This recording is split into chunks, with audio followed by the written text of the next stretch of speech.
What you're witnessing right here, right now, is a total and complete perfection.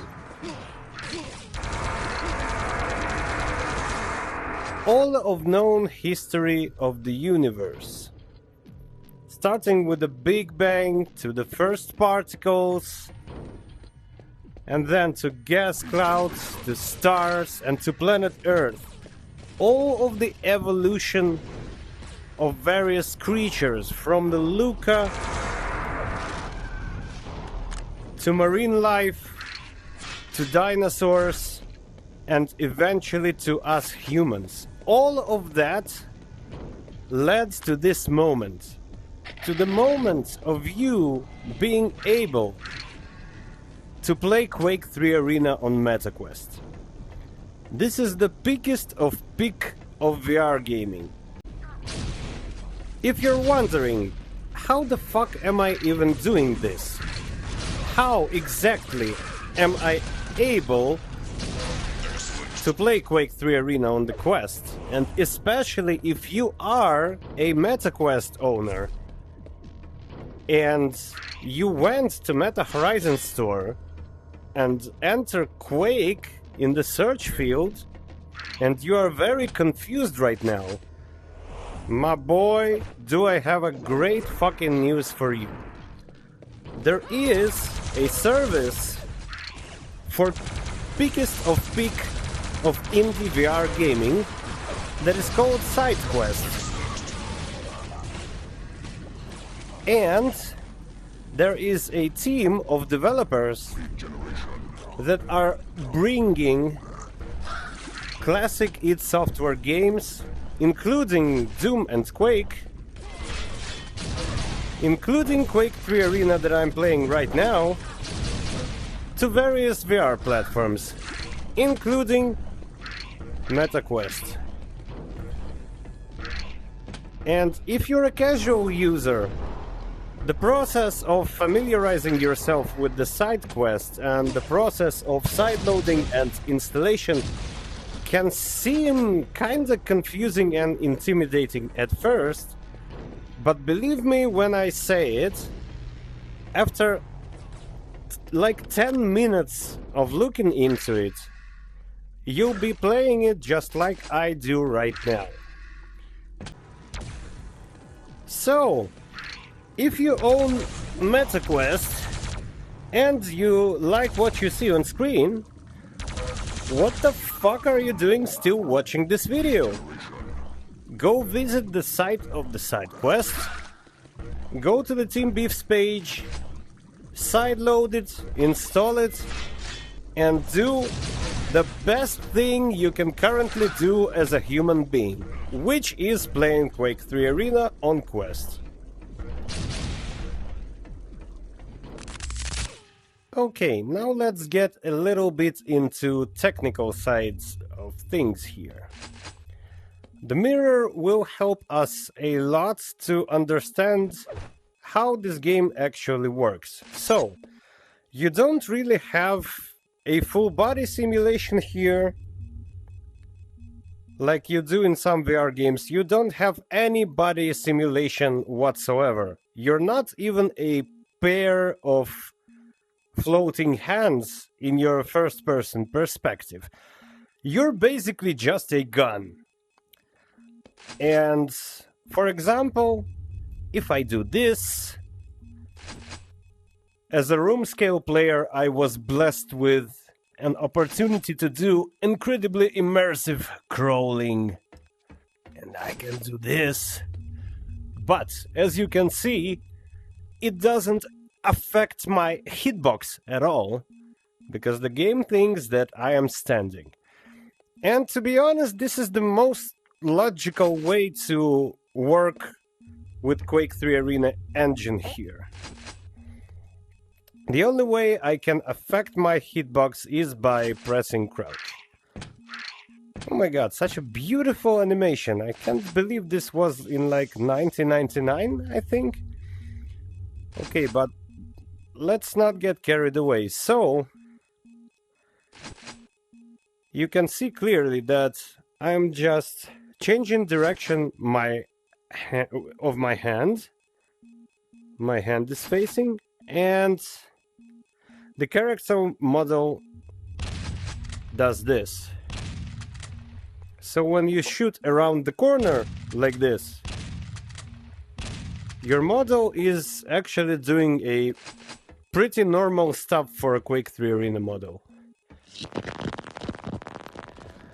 As you may have already gathered, I am a massive Quake 3 Arena fan.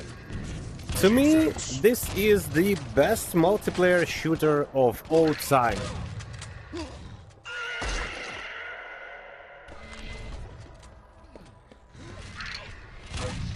Despite that, I never evolved to be a pro, and I was never that big on like Quake speedruns and bunny hopping, and I'm basically useless against guys that are big on bunny hopping, which is, I'll explain it for newcomers, is a very advanced movement mechanic which allows you to significantly boost your movement speed by continuously jumping forward while rapidly strafing to both sides and moving your mouse from side to side in a very specific amplitude repeatedly. Yeah, sorry guys, some weird shit happened with audio there. Let's get back to the game, shall we?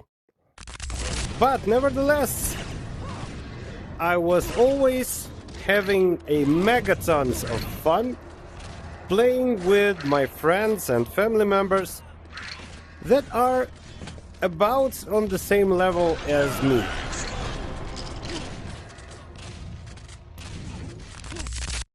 Let's go over some graphics and UI options real quick.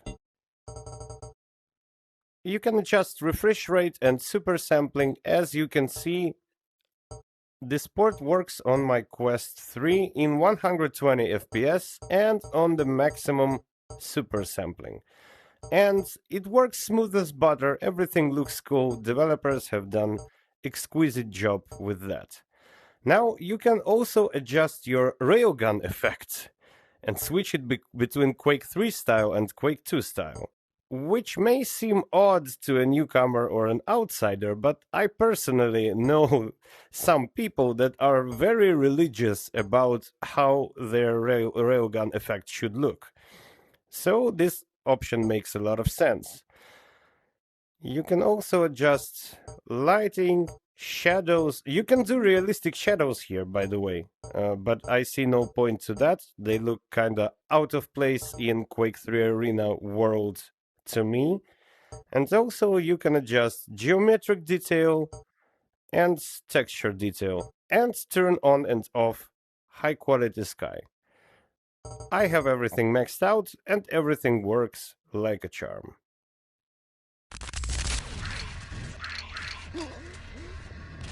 One of the funniest things about this port is that it allows for crossplay between VR and PC, so I can just bring my MetaQuest to my friends and I can host or join the game in the local network, which is a very nice redefining of what good old LAN party could mean. And the crossplay is a lot of fun. And believe it or not, playing on VR and playing on PC, both variants have their advantages and disadvantages. For example, I can't really bunny hop here. I mean, I can't bunny hop professionally even on PC, but here it's a whole another different thing. Bunny hopping involves moving your mouse like that repeatedly and very rapidly and moving your head like that is entirely different thing. And also it involves rapid strafing in both directions, which is crazy to even think of with a controller stick. Like, I have no doubt some Asian guy already figured out how to do it, but I'm not that guy, certainly. But playing in VR has many advantages for me too. For example, in 3D, I have a much better understanding how projectile travels, and the rocket launcher, which I was never really that fond of on PC, became one of my favorite weapons in VR. Because I can feel how a rocket travels. It's really hard to explain when you're viewing it from flat screen, but it really helps. And also I can actually shaft someone effectively. Shaft is a lightning gun that fires like continuous stream of lightning. And in VR it's way easier to aim for me with these kind of weapons. Also, you are not restricted by... How do I explain this? Oh, I'll just show it. To make a rocket jump on PC... Shit. I have to get a rocket launcher again. To make a rocket jump on PC, you have to do this. And to make a rocket jump in VR, you can just do this. You don't have to look down to do it. You just aim your head down and you do it effortlessly.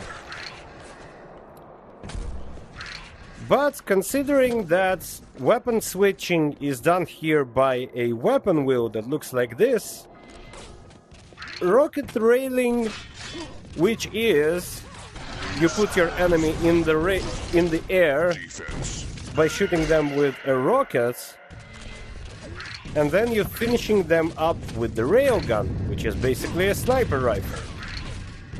And it's way harder to pull off in VR. So each side has its advantages and disadvantages. The enemy has your flag. But the crossplay is, well, if you're not playing against professional bunny hoppers, it's really fun and balanced. I would say it's surprisingly fun and balanced. Now let's go over some UI options. So, you can adjust your crosshair form, but I'm using the standard one because I like it. Also, you can have a laser sight, which I never need because I'm perfectly fine with the crosshair. Also, you have two separate options for simplified items icons, in the world and in your weapon wheel, which actually makes a lot of sense. Because, for example, if I want my world to be immersive and with actual guns floating around, I will turn this off. But if I want more visual clarity on my weapon wheel, I want to turn this on. Show item in hand, I think this option speaks for itself. It's for use items and flags, either they show in your offhand or not. Then we have a couple of standard Quake 3 options, and we can adjust HUD from non-existing to floating to fixed to view. I'm using floating because I like it. You can also draw HUD on your weapon wheel and show console messages. Also, you can adjust a level of blood and gore to your liking. And be careful with the last one, because as developers warn you, it can and it will affect performance, even on Quest. But this, I have to say, is about the only thing that affects performance here at all. I am obviously very biased with this review in favor of this game. The enemy has your flag. Because it's probably my favorite era of gaming, my favorite era of graphics. Everything that I see and feel here, it's all very like comforting and weirdly cozy to me. And there is one more interesting moment that I have to talk about. It's like this weird feeling that ports of PC games in which you had a lot of good time in, they feel even more immersive than original VR games in a weird way. The enemy has your flag. Because there was a certain barrier in form of my body sitting in front of the screen behind the mouse and keyboard, and with that barrier gone, and with me just being able to dive into this game completely and play with my body, I don't know how to explain it. It feels really weird in a very good way. It's like very close to what I have felt playing it in childhood. Like being completely sucked into the game, but even better. Defense. I completely forgot to mention that all of Team Beef Sports of this kind of classic PC games are completely free of charge. You can get them from SideQuest absolutely for fucking free. Obviously, you have to own game files in one way or another, but the ports themselves are free. And to be honest, for me, aka a poor as fuck VR creator that shoots for way more expensive hobbies that he can actually afford, it's a great thing that they're free.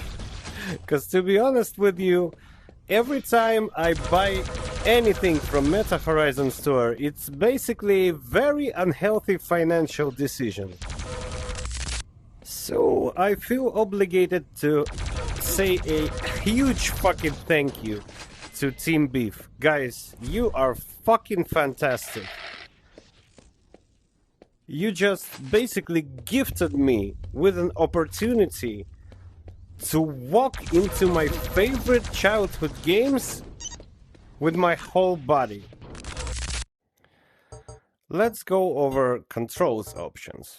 So, you can turn on and off auto-switching weapons. Also, you have a railgun scope, which is a pretty interesting thing. It's when you hold your railgun with two hands and place it close to your face. It switches to a scoped mode, like sniper rifles in VR games usually do. I don't use it though, because I don't like it. You also have different modes for two-handed weapons. You can disable two-handed holding whatsoever. You can enable it in basic mode like I do, or you can do a VR gun stock, which prevents your weapon from rolling in any direction, from turning sideways, which is incredibly useful with railgun scope, I have to say, but I don't use either of them because I'm a basic guy. And then you have a direction mode, so in this mode you move where you look, and you can switch it to the offhand controller. Where it looks, there you move. You also have a turning mode, which switches between smooth turning, 45-degree snap and 90-degree snap. And also you have an option for a quick U-turn, which can be incredibly useful because quick U-turn is a very hard thing to do with your body alone. Nevertheless, I do it with my body alone and never use it. You can also switch from right-handed to left-handed holding, switch some sticks between one another, adjust weapon pitch, and also you have options for how your weapon wheel functions. Now let's go over the comfort. So you have an option for comfort vignettes, which I don't need, but if you tend to puking in VR, you might need that, especially at Quake 3 Arena. You can adjust heights as well. Roll when hit is very useful option to me. It makes for a perfect hit indication. It rolls the camera slightly when you're being attacked. You can also control haptic intensity, depth of hood, and the vertical position of hood. This port is based on the IO Quake 3, which I know very well, because it's the same source port that I used to play Quake 3 Arena on my Android phone. And I have to say, Team Beef have done exquisite job with it. Nevertheless, it has a couple of shortcomings that I feel obligated talking about. The first and the most obvious one for me is an inability to rebind controls menu. It's not that I don't like the control scheme that is present, it's completely fine. But I'm just the kind of person that likes to fuck around with such things to find out, is it really the best way to control this game? The second one that kinda bugs me is the absence of console. Because what makes id Tech 3 so much fun of an engine, it's the ability to fuck around with it. You know, maybe try out some scripted bunny hopping, maybe adjust a gravity on the server. You know, fun stuff. The third one is a specify button in multiplayer menu, which allows you to specify the IP address that you want to connect to. That was rendered unfunctional and useless. Because you can press it, but it doesn't evoke any kind of keyboard, and you can't enter anything in there. And that's a shame, because I have a couple of blokes in UK that run their own little Quake 3 Arena servers that are for some reason never listed. And I can enter that servers from PC, I can enter that servers from my mobile phone on Android even, but I can't do it here. And that's kind of a bummer. Even if we're taking into account all these little bones I have to pick with this port, I think, considering that Team Beef is a really small team, and you're getting this completely for free, it's an infinite value proposition. And despite these little shortcomings that I mentioned, I think if it's not a 10 out of 10 port, it's probably 9.5 out of 10 port. So far, it's my favorite port of any PC games existing in VR.